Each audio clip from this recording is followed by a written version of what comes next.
കാലങ്ങൾക്ക് മുമ്പ് ആസ്ടെക് ജനങ്ങൾ സ്പാനിഷ് കോൺകററായ കോർട്ടസിന് 882 സ്വർണ്ണ നാണയങ്ങളടങ്ങിയ ഒരു പെട്ടി നൽകുകയുണ്ടായി. അത് അവരുടെ വേദനയും രക്തപാതവും അവസാനിപ്പിക്കാനായുള്ള മോചനധനം ആയിരുന്നു. എന്നാൽ കോർട്ടസും അവൻ്റെ ആളുകളും ദേവന്മാരെ വഞ്ചിച്ചപ്പോൾ ആസ്ടെക് ദേവന്മാർ ആ സ്വർണത്തെ ശപിച്ചു.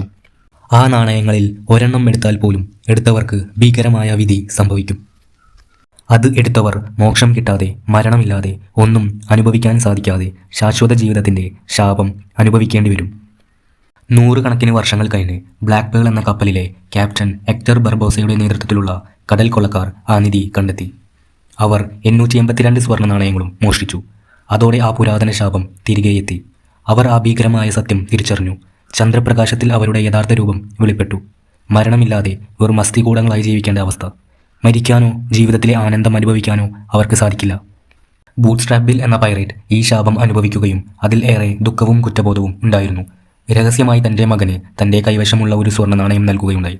മകനായ വിൽ ടേണർ ഇംഗ്ലണ്ടിൽ ജീവിക്കുകയും വില്ലിൻ്റെ കയ്യിൽ നിന്ന് എലിസബത്തിന് ആ നാണയം ലഭിക്കുകയും ചെയ്തിരുന്നു. ആ ഒരു നാണയം ഇല്ലാത്തതിനാലാണ് അവർക്ക് അവരുടെ ശാപത്തിൽ നിന്ന് മോക്ഷം കിട്ടാത്തത്.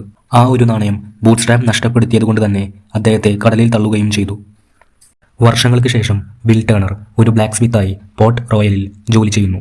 തൻ്റെ പിതാവിനെക്കുറിച്ചോ ശാപത്തിനെക്കുറിച്ചോ ഭൂതകാല സംഭവങ്ങളെക്കുറിച്ചോ അറിയാതെ അവൻ്റെ ബാല്യകാല സുഹൃത്തായ ഗവർണറുടെ മകളായ എലിസബത്ത് സ്വാൻ രഹസ്യമായി ബൂട്ട്സ്ട്രാപ്പിനെ നാണയം ധരിച്ചിരുന്നു.